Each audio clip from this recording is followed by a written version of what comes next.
Ne mehvan dinleyicilerim, halifam Nur Muhammed Meredif Nurcan'ın şeyle hem halifamın halifası Ak Muhammed Saparov'un aydınlarını başardığımdan yerine getirdim. Ne olsa halifamdan alan görüllemi ne afterski öldürüdün aydınlamın nayvaşsı. Men Türkmenliğinin hormatına yazılan Erden Eren Ersin Türkmen Mukamcan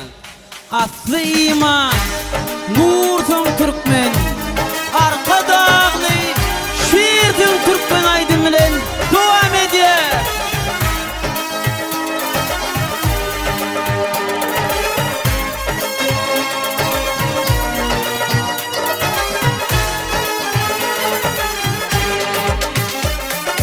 Büyük tarihimdir, büyük yurt kuran Erden Eren Ersin Türkmen Oğuz'u tanmasını bütün dünya tanıdı Erden Eren Ersin Türkmen Oğuz'u tanmasını bütün dünya tanıdı Erden Eren Ersin Türkmen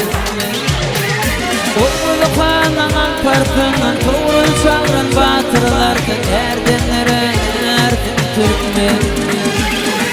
Korkuda tıvırımlıdan Parak danalardan Erden Eren Ersin Türkmen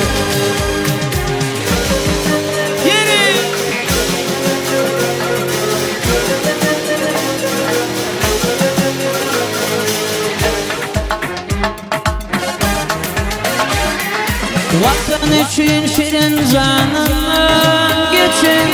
Arnamus diye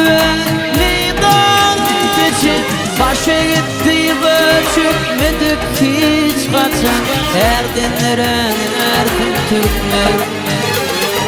Başa gitti ve çökmedik hiç kaçan Erden Eren Ersin Türkmen Oğlu kalanan parktan Tuğrul çağıran batırlardan Erden Eren Ersin Türkmen Korkuda tövürüm Parak danalardan Erden Eren Ersin Türkmen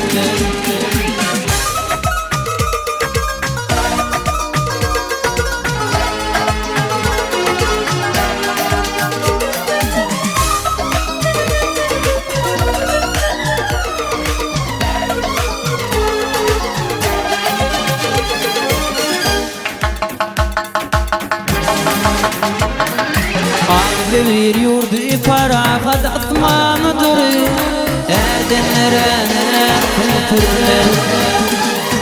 Vardır şiir yürekliydi arkada bulur Erden Eren Ersin Türkmen Vardır şiir yürekliydi kahramanı Erden Eren Ersin Türkmen Bahtiyarı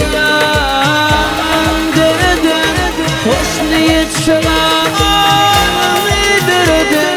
Türkmen aldı bir projokta cemedin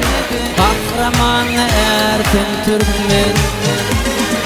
Türkmen aldı bir projokta cemedin Arka dağlı şiirsin Türkmen Oğlu kananan parkın Tuğrul çağıran batırlardan Erden Eren Ersin Türkmen Korkuda tövürümden Parak danalardan Erden Eren Ersin Türkmen Erden Eren Ersin Türkmen Erden Eren